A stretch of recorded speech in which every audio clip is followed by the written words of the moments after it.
Welcome to the Jamodi Podcast. We are all surrounded by amazing coaches and leaders, so let's get an inside look at not just what they do, but how they do what they do.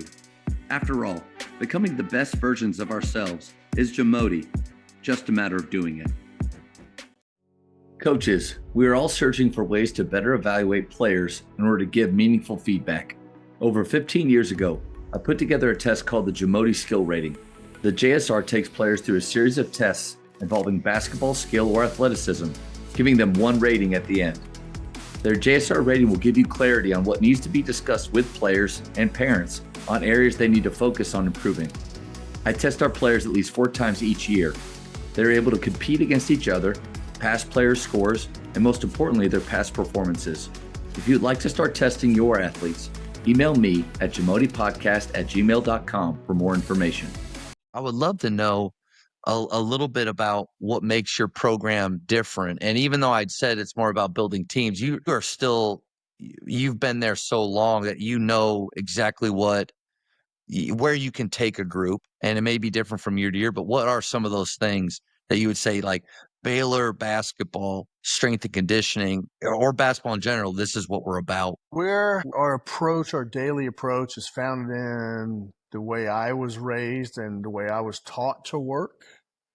My dad was a railroad car mechanic and a welder, and he worked despite weather changes. He worked daytime, he worked the midnight shift, he worked the graveyard shift. And what I learned is watching him one day back of the house throwing up and then going to work all day at the railroad, that sometimes you just got to clock in. And that's what I really am big on us. It's just, I love the idea of joy in our program. Jesus, others, yourself. And Jesus is the captain of our program. And we want to be a reflection of Jesus. And I like to reflect on Jesus, the working man, or Jesus, the carpenter, because we know he's a carpenter growing up. I don't know if you've hit your hammer or hit your thumb with a hammer lately, but it really hurts. And you might say some colorful words, or you get splinters, or they walk around in sandals back then. I'm sure he smashed his toes with whatever. But I like for our players, from my end, to see us as we are trying to be Christ-like, but we're going to also go out there. And Jesus, who was Christ, had one of the hardest professions of his day. They didn't have DeWalt power tools. They didn't have laser levels. They didn't have electrolyte Gatorade drinks in a cooler waiting on him. I mean, Jesus was a hard, tough working man. And I think that's a staple of our program is, if you're hurt, we're going to train. We're not going to train what's hurt. We're going to train around it. If you're tired, we're going to train. I may make the responsible choice and let you just stretch that day and not lift. But we need to show up ready to work every day. And I think that's kind of what sets us apart. And it takes trust from the athletes, knowing that I'm going to take care of them. And we've developed that trust. If I know there's about to be a hard practice, I'm not going to squat till they can't walk, because I need these guys successful at the game. So where I get that relationship and where our program works best in our culture is when they understand that when I need them to work, they're going to work for me. And when they need me to back off for them, I'm going to back off for them. And when we're working together like that and we're all clocking in, that blue-collar approach is – Bill Peterson said it best, Timmy Maloney, some of these older coaches, but it's this concept of Mr. 95.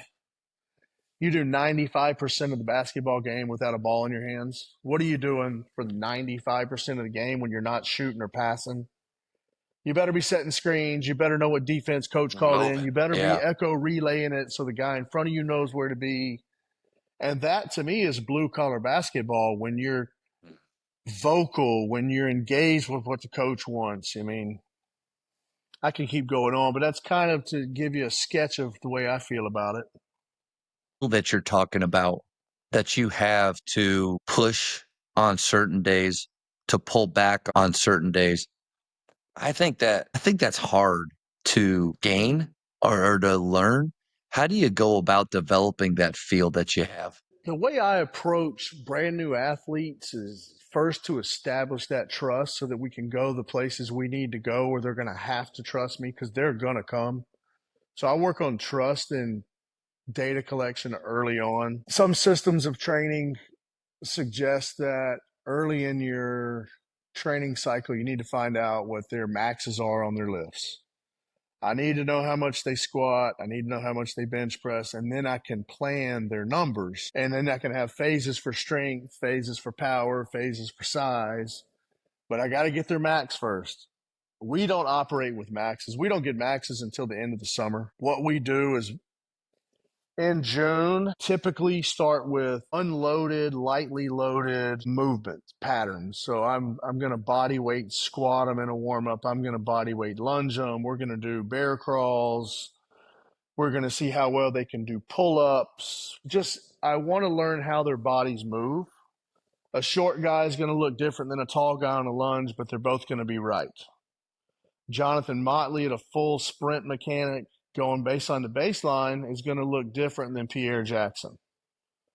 So just learning those bodies. And then once I know that, hey, even though he's really given full power output, it's never going to look hard for him. Or this guy's straining and it's not heavy. I mean, learning them and being really engaged with how they're feeling. I probably ask 5 to 10 times a day from a guy how his wrist is doing. How's that knee doing today? How's that back doing today? Just trying to stay really aware with the pulse of it. So that when we get in the weight room, I'll tell him, today we got a bench, bro. Today is a heavy bench day. Can you or can you not? I don't think I can. Cool, we're going to put you on a lighter one. We'll save it for next week. But I need this to be good. And I over-explain to my athletes because I'm of the disposition where I don't want to do it just because you told me so. I want to know why we're doing it. And if I know why we're doing it and how it's supposed to be done properly, then I'll really give you everything I have. And I've always taught that way and coached that way. And you do hear some comments of some of the older guys saying, why do I have to keep explaining myself? Or they should just do it because I said so. But I like to start off and say, hey, we're going to do a sprint routine today on these assault bikes that's going to make you want to throw up. It's called the Tabata protocol. It's going to take 10 minutes. But what we're doing with this Tabata protocol is it takes 4 minutes. And like the college game, we take a timeout every 4 minutes. So this research-backed protocol that's tremendous is going to hurt bad, but it's going to make us better in April. I need you to go ahead and do it right now in July. Yeah. And just going through that helps. It helps me out at least. And I think explaining the why is super important. And a big reason is this. Like these kids right now, they've grown up with this where they can find the reason why. Like Chat GTP or whatever it's called, it's incredible. And I've been learning more and more about it. Like the fact that they have access to this, like we have to tell them why, because they won't stand for what maybe you and I did respond to, which is just do it. You're just going to do it. You're not the only source of information anymore. No. Yeah, so they can find what they want. You kind of hit on something that I know a lot of coaches, myself included, wonder about is not injured athletes, not somebody that just came from the trainer and they've said, hey, we're shutting them down for not that. But the kid comes in and does have an ache or pain, but maybe there's an inconsistency or even a pattern that develops with how and when. I mean, I would have loved to work out for you. I would have loved you have been our strength coach back in the day. And this isn't an indictment on the guys that I did have, but we had teammates that just didn't work out. They just weren't in there. And for whatever reason, and I know as a high school coach, but they're still more athletic than me. So that's frustrating. But as a high school coach, you've got the kids that they just have these aches and pains that come up.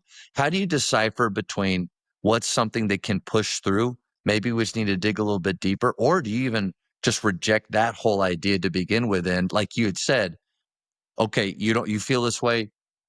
No, we're going to do something different. What are your thoughts there or advice for coaches? Maceo Teague, to go back to a former player, told me on one of his visits to a Big 12 school, the strength coach, who's a close friend of mine, and I know why he said it this way, but he told him, if you're hurt, it doesn't matter. I don't coach bones. I coach muscles. So you either do it or don't get in here. And that's the old school way. I think I've learned a lot from blowing out both quadricep tendons, blowing out both rotator cuff systems. I've had all that function taken away and had to regain it. Yeah. And so being sensitive to that has helped me listen better when somebody says they're hurt, because I know that you could be one injury away. We're talking with a buddy, talking about guys our age blowing Achilles tendons out left and right. I mean, just backpedaling in a soccer warm up for the little kid at the Y, and they snap their Achilles. So you have to be mindful and be really conscientious. If somebody says they're hurting, need to know what's hurting for sure. What caused it to hurt? Has the trainer heard about it? Because our filter is the trainer. If the trainer says they can't go, Yeah. they can't go. Yeah. Now, can they? Sometimes they can go. He might be doing it for a different reason, because trainers are all also sports psychologists at the same time. But if the ability to function is impaired or altered, to me, that's a problem. If you can I can push through a lot of pain, and maybe I just can't go as heavy. But if I just can't even do the actual movement and I have to adjust technique in the weight room, I'm not doing the movement. The injury to get hurt is there. Playing through injury is a really interesting question. I was thinking about this getting ready for this call today. I had envisioned coming into this industry that I'm working with a bunch of superheroes that I can write the hardest workouts ever, and they're all just going to be able to do the hardest stuff, and I'm going to have the best vertical jumps because I know the best way to do it. Unfortunately, that happens about 0.01% of the time, because everybody's always hurt. Everybody's always compensating for an imbalance. So sometimes you can see an imbalance and cut an injury off at the pass by getting back to getting more balanced again. We can also really go back in time and look at our training schedules and see, are we at critical junctures? Are we getting to a critical mass of potential injuries? I mean, if I'm at the end of 6 days in a row of practice, and my last component of that 6th day in a row is a live 5-on-5 scrimmage, I would be ill-advised to do that scrimmage at the last portion of a 6-day training cycle. And so I think some of that comes on the coaches. If you're seeing these injuries, number one is the kid telling the truth. You need them to be available. The best ability is availability. Thank you, Coach Drew, for that mantra ingrained in my brain. Yeah. Is the kid telling the truth? But are you writing good programs? Are you being responsible as a professional? Is your medical staff actually seeing them and getting proper treatment? And we have a challenge at the high school level, which I've got, high school kids, and some of the treatments and things are just lacking because of resources. It is what it is. But Yeah. we're here to do no harm. I mean, and with a strength coach, we say we're here to reduce injuries. I don't use that anymore. We're not here to reduce injuries. We're here to help you manage the injuries you're going to get. You are going to injure something. You're either going to get hurt being a sedentary person because you're going to have heart disease and other markers of bad health, or you're going to get hurt being an active person. I say just choose what you want to hurt you.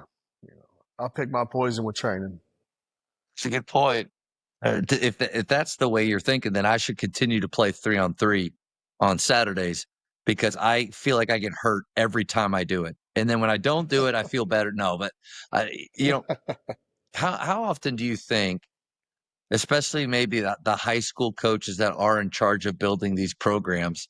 And again, I can lift and I've been trained by people, but I'm not a strength coach. And I know that, but a lot of times I'm tasked to do this. How often do you think that their workouts have too much in it compared to they're not doing enough? I can't really speak specifically to that because I haven't seen a lot of high school programs.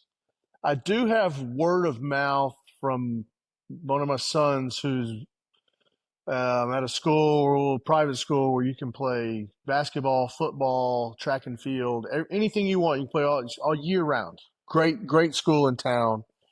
And one of the workout programs was really aggressive, but it was for quarter squats, really heavy, and jumping. And it was exercises written to improve jumping performance in a 16-year-old. which is good, but there was no proper warm up of can they body weight squat properly first. Do we think that they can go up to 365 just because it looks good? Have we seen them move even 200 pounds and you jump them straight to 365? I was about to come out of my skin when I heard all this going on. It's hard to say, who's doing what, but I go back to a couple of key philosophies in our training programs. Minimal effective dosage. What's the least amount I can do and still get a result? Yep. Specific adaptation to imposed demand. Your body is a living organism and it responds to the stimulus that it receives. If I give it a lot of long distance running stimulus, I'm going to become a great long distance runner. If I'm doing sprints, I'm going to become a good sprinter. So in my training at the high school level, are my training programs reflecting what I really want the outcome to be? Or am I just picking a program that my buddy's using at his school because I don't have time to write one or do a little bit of research on one? And it's hard to find the right professional as a listening source, but there are so many materials out on the interweb nowadays with just good fundamental training. And I appreciate you saying that. You're right. Like it's hard to say for a fact, oh, they're doing too much. But I also think that this is a useful activity. And Tyler Costin, a big name in the basketball space, mentioned that let's just say you're writing a parent email. Before you click send, take 20% of it out. And then before you click send again, take another 20%, meaning simplify, shorten. Yeah. I think practice plans it's the same way. Look at your practice plan that you're about to do. What can you take out? Where's the fluff? Where's the stuff that doesn't, you kind of said move the needle earlier, but doesn't help us a lot? And I think you nailed it too with, it was the minimal dosage. Is that dosage? Yeah. Yeah. What's the least amount I can do to get change? Yes, because I think the natural feeling for me, even within a practice plan, is to cram as much into it as I can. But that limits me at some point. If I'm beholding to that practice plan, the moment that I'm in something and I feel like, no, we need to stay there, we need more time, I have to have that ability. But if I see the list, a long list of things, by simplifying it, I give myself flexibility to stay longer, to go, to maybe add. I think a weight room workout can be a lot. I'm guilty of exercises 1 through 5. Oh, but each are A and B and C. Like you're like, golly, we're trying to fit in 30 things in 25 minutes. You end up rushing, low quality, and you could probably achieve more by doing less. But like you said, it's not everybody. Maybe I'm just talking about myself. Thank you for checking out today's episode. Please take a moment to subscribe to this podcast, share it with your fellow coaches, and find us on social media for what's coming up next on the Jamodi podcast. It's just a matter of doing it.